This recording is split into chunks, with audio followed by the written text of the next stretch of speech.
Hey everybody, it's Brian with Engadget. We are here taking a look at the Kobo Glo. That's GLO. This is the latest devoted e-reader from Kobo. Called the Glo for one very simple reason. So let's turn it on up here, and if you take a look, there's a little button right directly next to the power button. That is actually a front light button right there. So turn that up a little bit. So much like the Paperwhite from Amazon and the Nook Simple Touch with Glow Light, this has a front light technology. One of the big differences here, however, is the fact that it does have that devoted button. Doesn't really make a lot of difference. I guess it's a personal preference thing. I could personally go either way with it. What is interesting here, however, is the fact that Kobo really did a fantastic job with the front light on this device. It's certainly much better than what we've seen with the Nook Simple Touch with Glow Light, which is very uneven. It's got kind of like a bluish hue. It's got that sort of Timex Indiglo quality to it. This is, as far as we can tell, a very similar technology to what we're seeing on the Paperwhite, that it's got a layer that kind of refracts the light across it, so it's really evenly distributed. And honestly, taking a look at it, it's pretty hard to tell exactly where the light is coming from. It's not heavier at any point on here, but so we can sort of take a look at it like that at the right angle. You can sort of see that some of the light is in fact coming from the bottom of this device. So again, you turn it on there. Once you turn it on, you've got a little sun icon right here. You can click that to turn the light up and down on this guy.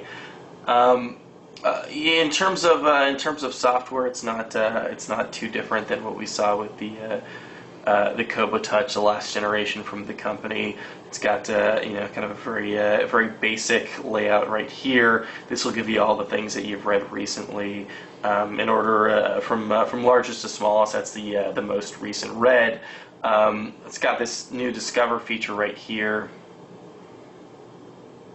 which another of many ways that Kobo is trying to sell you on some new products. So right from the homepage, you can check out some stuff that you can buy. Apparently, there's a new Dean Koontz book out, which is fairly exciting. Let's take a quick look at the reading light functionality. So this is actually something that we saw on the Kobo Touch as well. This is it's kind of a social feature. It's also a way of, I guess, making you excited about reading. Though I don't know. I personally am going to assume that if you are buying a devoted e-reader, you probably are somebody who enjoys reading. It'll give you your reading stats. It'll tell you how much you've read, how quickly you've read, the percentage of your library that's complete. Things of that nature. Also, I guess kind of sort of interesting about Reading Life is the fact that they have these awards right here. So, the first couple are very basic. You get a Reading Life award for turning on Reading Life. You get the I Love Reading book for buying a Kobo device.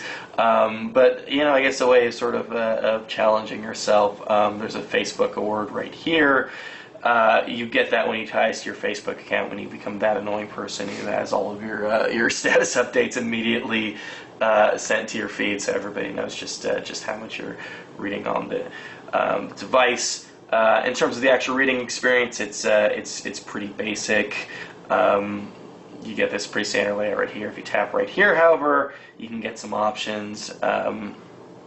You can change your position in the book with a slider. There's all sorts of different font options. They've actually also added this advanced thing here, which is kind of nice. So when we were first taking a look at the reader, we noticed that there was some degradation in terms of the actual font on this thing. So, which probably may or may not owe something to the fact that they've got the front lighting on here. But it did appear to be extremely light. But if we go in here and click the advanced, it's actually possible to turn up the contrast on this thing. So we've actually got this. The reason why it's so sharp is because we've got this on maximum weight and maximum sharpness right now. I've got to say though, it's still, even at full blast, it's not quite as crisp and clean as what we've seen on the Kindle Paperwhite. But still still pretty thick text right there.